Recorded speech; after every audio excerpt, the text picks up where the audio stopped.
अस्सलाम वालेकुम स्टूडेंट्स, आज हम डिस्कस करेंगे चैप्टर 11 के न्यूमेरिकल्स, ठीक है, इन डिटेल। और अगर आप मेरे चैनल पर नए हैं तो प्लीज़ मेरे चैनल को सब्सक्राइब कीजिए, लाइक कीजिए और शेयर कीजिए। तो सबसे पहले चलते हैं हम क्वेश्चन नंबर 6 की तरफ, 11.6, ठीक है। जो लास्ट 5 क्वेश्चन है वो हम लास्ट वीडियो में डिस्कस कर चुके हैं, ठीक है। तो हमारे पास सबसे पहले क्या है, क्वेश्चन नंबर 6 है, a reversible engine works between two temperatures whose difference is 100 degree C. मतलब हमें टेम्परेचर नहीं दिया गया बल्कि उनका डिफरेंस दिया गया है। कितना दिया गया है? 100 डिग्री सी। तो हम उसे कैसे लिखेंगे? T1 माइनस T2 किसके इक्वल है? 100 डिग्री सी के इक्वल है, ठीक है। If it absorbs 746 joule of heat from source and rejects 546 joule to the sink. तो हमारे पास यहाँ पर क्या है कि वो क्या कहता है कि हमें क्या दी गई है? 2 बार हीट दी गई है। अब यहाँ पर क्या है, यहाँ पर आपको फार्मूला की तरह मेंशन करके नहीं दिया गया कि Q1 कौन सा है, Q2 कौन सा है। तो आप लोगों ने एक मेरी बात लाजमी याद रखनी है कि जहां पर हीट की रिजेक्शन की बात होगी आप उसे Q2 से मेंशन करेंगे, और जहां पर एब्जॉर्प्शन की, एब्जॉर्ब और सोर्स की बात होगी वहां पे आप किससे मेंशन करेंगे? Q1 से। और जहां पे रिजेक्ट और सिंक का नाम लिया जाएगा वहां पे आप इसे मेंशन करेंगे Q2 से, ठीक है। Calculate the temperature of the source and the sink. हमने T1 और T2 दोनों फाइंड करने। क्या करना है? T1 और T2 दोनों फाइंड करने। Q1 हमारे पास कितना है? 746 जूल। Q2 कितना है? 546 जूल। अब सबसे पहले हम इस चीज को समझते हैं कि हमें डिग्री सी से किस में तब्दील करना है? केल्विन में। तो यहाँ पे मेरी आपने एक बात याद रखनी है कि अगर हमारे पास इनका डिफरेंस 100 हो तो हमारे पास ये 100 केल्विन के क्या होता है? बराबर होता है। उसके लिए हम एक एग्जाम्पल लेके और एंड पर हम इसे प्रूफ भी करेंगे, समझ लेते हैं। सबसे पहले वो कहता है अगर टेम्परेचर 100 डिग्री सी है, T1 और T2 कितना है? लेट्स सपोज, ठीक है। ये मैं सिर्फ आपको समझाने के लिए कर रही हूँ, ठीक है। ये कैसे उसके बराबर हो गया? तो यहाँ पर हमारे पास T1 माइनस T2 कितना होगा? 100 degree C minus 0 degree C, तो कितना आ गया? 100 डिग्री सी। और अगर हम इन्हीं वैल्यूज को किस में तब्दील कर दें? केल्विन में तब्दील कर दें, तो 100 डिग्री सी को 100 को किस में तब्दील? 273, इधर भी 273 ऐड कर देंगे। इधर कितना हो जाएगा? 373, इधर कितना हो जाएगा? 273 केल्विन। अब इन वैल्यूज को माइनस करें तो कितना आएगा? 373 माइनस 273, तो कितना बच गया? 100 की। तो इस तरीके से आप लोगों ने याद रखना है कि 100 डिग्री सी किसके बराबर है? 100 के बराबर है। अब हम इसके लिए फार्मूला इस्तेमाल करेंगे। सबसे पहले हमें फाइंड करना है T1 और T2 दोनों फाइंड करनी है। वैसे तो हमारे पास इसके लिए सिंपल फार्मूला इस्तेमाल होगा, एफिशिएंसी इक्वल है 1 माइनस T2 बाय T1। लेकिन हमारे पास क्या चीज़ नहीं है? हमारे पास एफिशिएंसी नहीं है।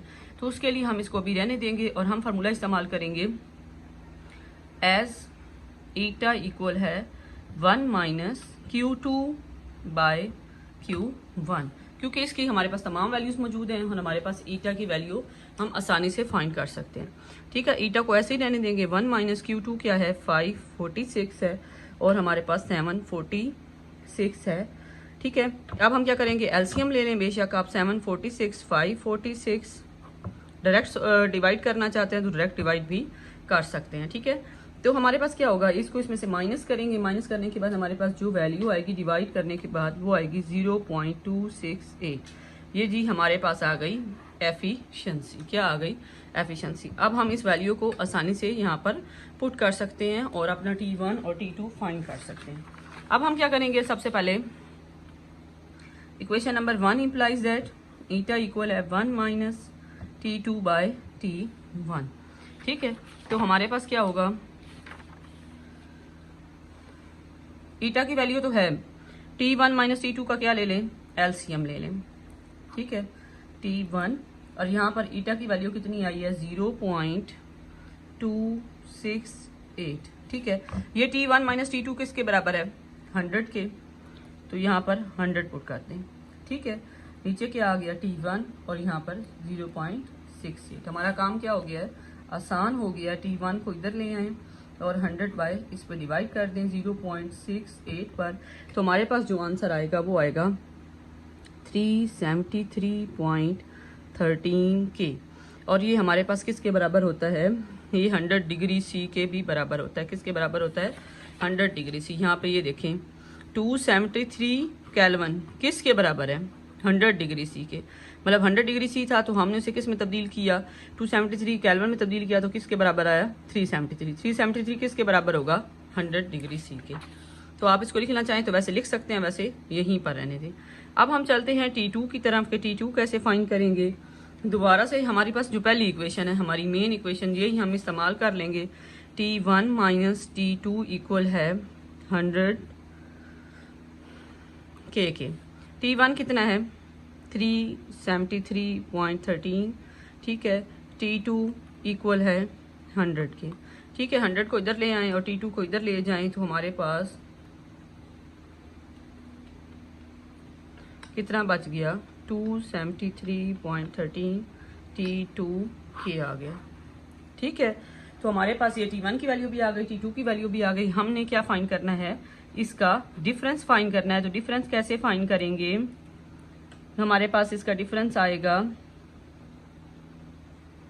ठीक है। डिफरेंस नहीं फाइंड करना, बस यहीं तक T1 और T2 फाइंड करना था, वो हमने क्या कर लिया है, फाइंड कर लिया। उसने हमें कहा था कि टेम्परेचर ऑफ सिंक और टेम्परेचर ऑफ सोर्स, ये हमारे पास जो होगा, आपने यहाँ पर ये बात भी याद रखनी है कि जो T1 है ये सोर्स का टेम्परेचर है और जो T2 होगा वो क्या होगा, सिंक का टेम्परेचर होगा। किसका होगा, सिंक टेम्परेचर, ठीक है। तो यहाँ पर हमारे पास ये आसानी से मालूम हो गया। इसके अलावा आप इसको ये भी लिख सकते हैं, ये हमारे पास T2 की जो वैल्यू है इसको 0 डिग्री सी के बराबर भी लिख सकते हैं। T2 किसके बराबर है, 0 डिग्री सी के, और ये किसके बराबर है, 100 डिग्री सी के। ये मैं आपको ऊपर प्रूफ करके दिखा चुकी हूँ कैसे। 373 100 डिग्री सी के बराबर है और 273 किसके बराबर है, 0 डिग्री सी के। तो यहाँ पर हमारा हुआ क्वेश्चन नंबर 6 कंप्लीट, सॉरी। अब चलते हैं क्वेश्चन नंबर 7 की तरफ। क्वेश्चन नंबर 7 में हमारे पास क्या है, a mechanical engineer develops an engine, ठीक है। एक मैकेनिकल इंजीनियर है और उसने क्या डेवलप किया है, इंजन डेवलप किया, working between 327 degree and 27 degree and claim to have an efficiency of 52%. Does he claim correctly? Explain. उसने यहाँ पर कहा है कि हमारे पास एक इंजीनियर है और उसने एक मशीन डेवलप की है, इंजन डेवलप किया, और वो कहता है उसका ये सोर्स का टेम्परेचर और सिंक का टेम्परेचर इतना है, आप बताएं कि उसकी एफिशिएंसी, वो कहता है कि मेरे मुताबिक 52% है। तो क्या वो उसने सही क्लेम किया है, ये हमने चेक करना है, मतलब उसकी एफिशिएंसी फाइंड करनी है। तो बहुत आसान है, बहुत छोटा सा न्यूमेरिकल है। यहाँ पर देखें कि T1 को हमने 327 ले लिया, T2 को 27 ले लिया। इसमें इसे किस में तब्दील कर दिया, केल्विन में तब्दील करने के लिए 273 और 273 क्या कर देंगे, ऐड कर देंगे।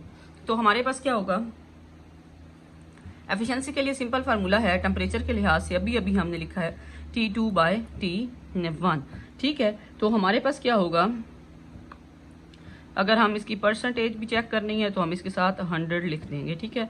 1 माइनस T2 कितना है, 300, और T1 कितना है, 600 मल्टीप्लाई बाय 100, ठीक है। इसको इनटू में लिख लें। आप लोगों ने पहले 100 से मल्टीप्लाई नहीं करना, बल्कि पहले अंदर वाली वैल्यू को सॉल्व करना है, उसके बाद आपने इसे क्या करना है, 100 पर कटिंग कर दें। 3 2 6, तो 1 माइनस 1/2, ठीक है। हमारे पास क्या आ जाएगा, 100, ठीक है। इसको सॉल्व कर लें, 2 माइनस 1 मल्टीप्लाई बाय 100, तो 1/2 मल्टीप्लाई बाय 100। तो इसको कटिंग करें तो कितना आएगा, 50% आई एफिशिएंसी, जबकि उसने हमें कितनी कही थी, 52%। तो ये जो उसने क्लेम किया है वो हमारे पास क्लेम ठीक नहीं है, बल्कि एफिशिएंसी कितनी है, 50% है।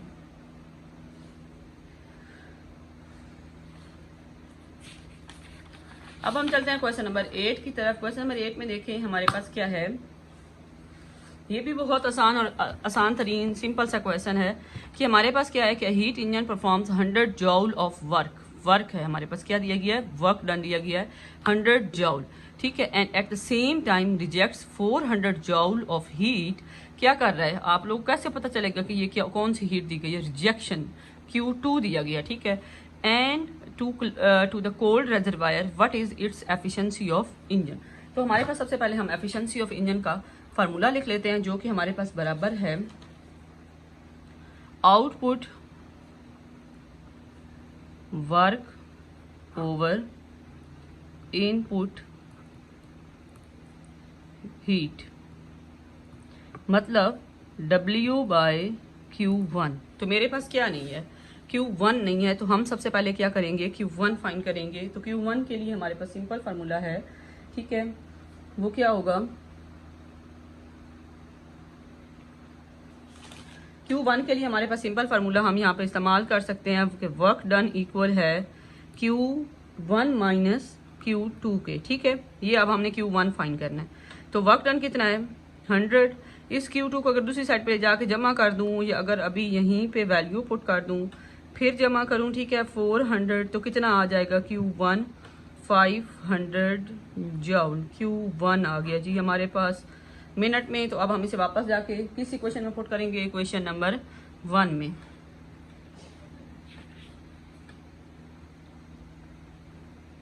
हंड्रेड ओवर 500, ठीक है, इसको कटिंग करें तो ये हमारे पास आंसर आएगा 1/5 किसके बराबर होता है 0.2 के।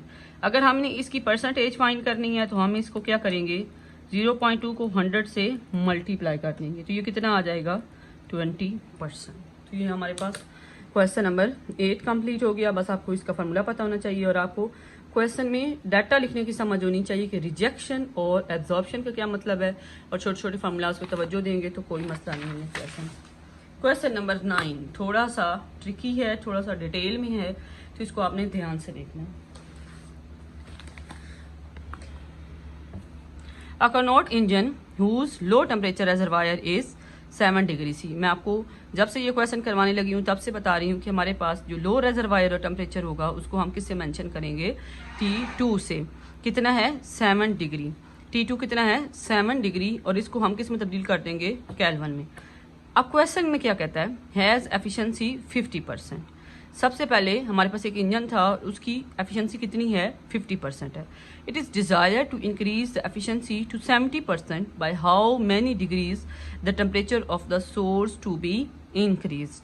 तो वो कह रहा है कि हम क्या करें ऐसा कि इसकी एफिशिएंसी कितनी हो जाए, 50 से 70% हो जाए, और हाउ मैनी डिग्रीज, आपको कितना उसका टेम्परेचर बढ़ाना चाहिए। कौन सा टेम्परेचर, यहाँ पर अगर लो या सिंक लिखा हुआ है तो आप इसे T2 से मेंशन करेंगे, और अगर सोर्स लिखा हुआ है तो किससे मेंशन करेंगे, T1 से। तो हमने क्या फाइंड करना है, T1 फाइंड करना है। तो हमें तो सबसे पहले T1 पहले कभी नहीं पता, किसके लिए T1 नहीं पता, हमें तो 50% के लिए भी T1 नहीं पता। तो हम T1 दो बार फाइंड करेंगे कि पहले हमारे पास टेम्परेचर T1 कितना था, तो एफिशिएंसी 50% आई है।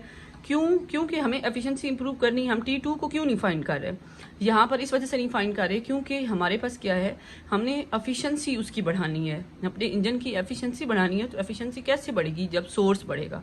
तो सोर्स हमारे पास क्या होता है, T1 होता है। तो सबसे पहले तो हम इसका T1 फाइंड करेंगे ताकि हमें पता चले कि T1 कितना है और हमें उसे कितना इंप्रूव करना है, T1 प्राइम दोनों केसेस के लिए, इस एफिशिएंसी के लिए भी और इस एफिशिएंसी के लिए भी हमने क्या फाइंड करना है, T1 फाइंड करना है।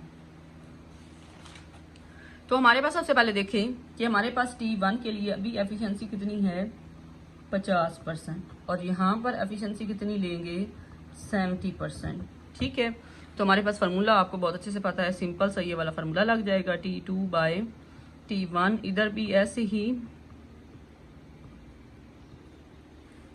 ठीक है। अब इसकी वैल्यूज पुट कर देंगे और एफिशिएंसी की ये परसेंटेज खत्म कर दें तो 0.5 आ जाएगा, और यहाँ पे क्या आ जाएगा 0.7, परसेंटेज खत्म कर दी है, ठीक है। तो यहाँ पर कितने आ जाएगी 0.5, T2 कितना है, दोनों केसेस में T2 यही लेना है, 80, T1 फाइंड करना है, ठीक है। बहुत आसान है, बस थोड़ी सी तवज्जो देने की ज़रूरत है। 280/T1 प्राइम, और यहाँ पे एफिशिएंसी कितनी आ गई 0.7। अब हम क्या करेंगे, इसमें से वैल्यू कैसे निकालें, इस वैल्यू को उठा के इधर ले आए, 1 माइनस 0.5 कर दें और 280/T1 कर दें। इधर भी ऐसे ही करें, 280/T1 प्राइम 1 माइनस 0.7। तो यहाँ पे कितना बच जाएगा, इसमें से तो 0.5 बच जाएगा और इसमें से 0.3 बच जाएगा, ठीक है। 280/T1 और इधर 280/T1 प्राइम, ठीक है। तो हम क्या करेंगे, यहीं से आगे कंटिन्यू करते हैं। इसको अगर हम क्या करें, T1 को इधर मल्टीप्लाई कर दें और 280 बाय क्या कर दें 0.5 T1, और इधर भी ऐसे ही होगा 280/0.3। ठीक है, तो इस तरह से ये वैल्यू हमारे पास आएगी T1 की 560 के और T1 प्राइम की आएगी 933.33 के। लो जी, हमने दोनों टेम्परेचर ऑफ सोर्स क्या कर लिए, फाइंड कर लिए। अब हमने इसका डिफरेंस फाइंड करना है कि हमें कितना टेम्परेचर इंक्रीज करना पड़ा है। ये देखें, पहले उसका टेम्परेचर जब हमारे पास एफिशिएंसी आई है ना 50%, तो कितना था, 560 था। अब अगर हमें एफिशिएंसी लेनी है ना 70%, तो उसके लिए हमें टेम्परेचर कितना लेने पड़ेगा, 933। ठीक है, तो हमें कितना टेम्परेचर बढ़ाना पड़ा, उसके लिए हम क्या करेंगे, 10 इंक्रीज इन टेम्परेचर कितना करना पड़ा, T1 minus T1 prime minus 560। तो कितना आंसर आ गया इसका, 373 के। ठीक है,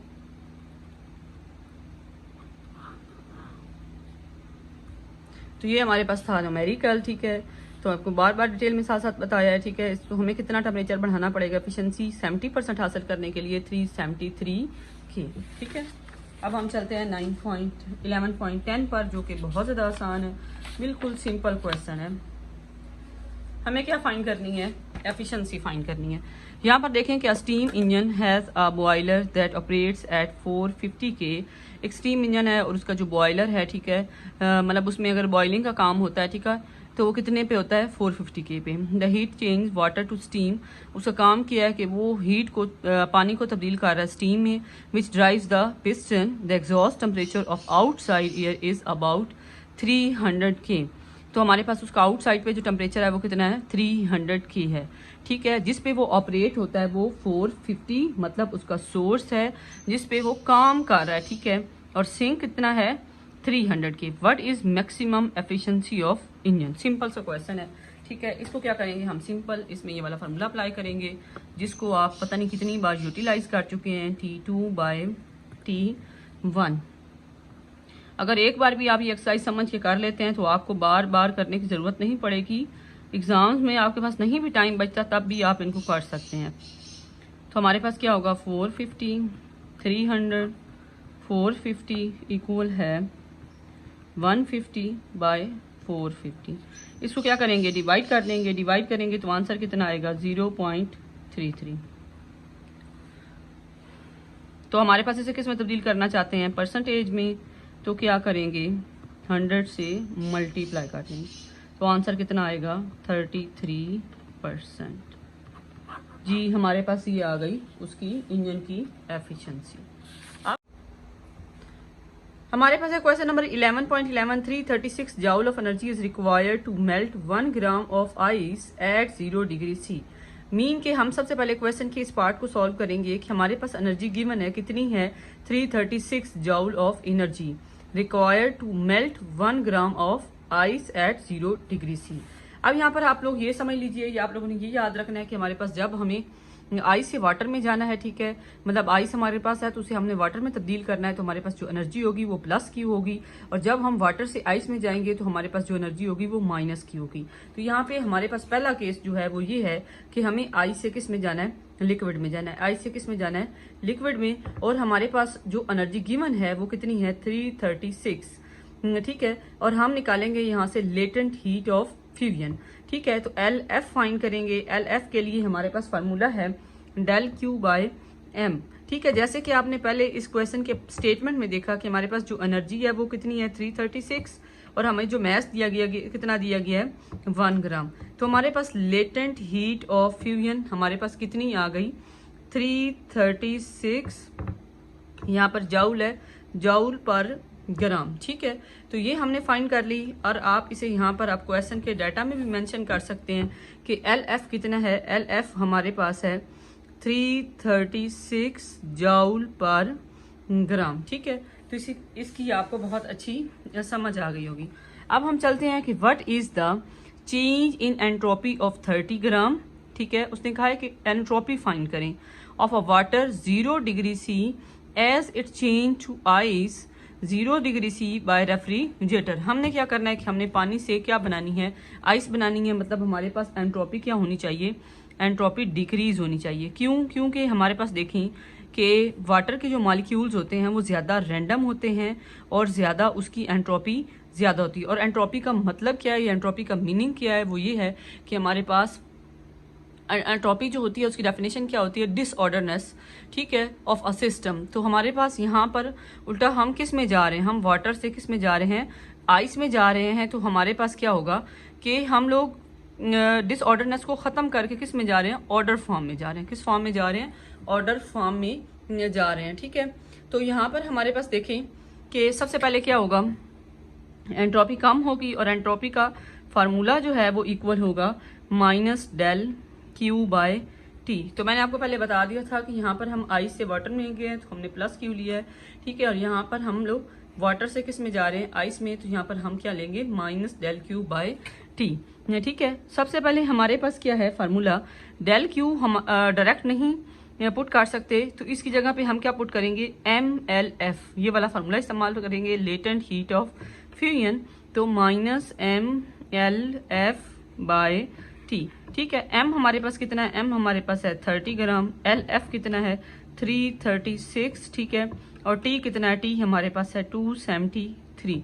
दोनों को मल्टीप्लाई करें, डिवाइड करें और हमारे पास जो आंसर आएगा वो आएगा 36.92, ठीक है, जाउल पर केल्विन, ठीक है। हमारे पास ये जी आ गई एंट्रोपी और नेगेटिव साइन जो है वो ये शो कर रहा है कि एंट्रोपी क्या हो रही है, डिक्रीज हो रही है। एंट्रोपी क्या हो रही है, डिक्रीज हो रही है, क्योंकि हम किस फॉर्म में जा रहे हैं, हम डिसऑर्डर से ऑर्डर सिस्टम में जा रहे हैं।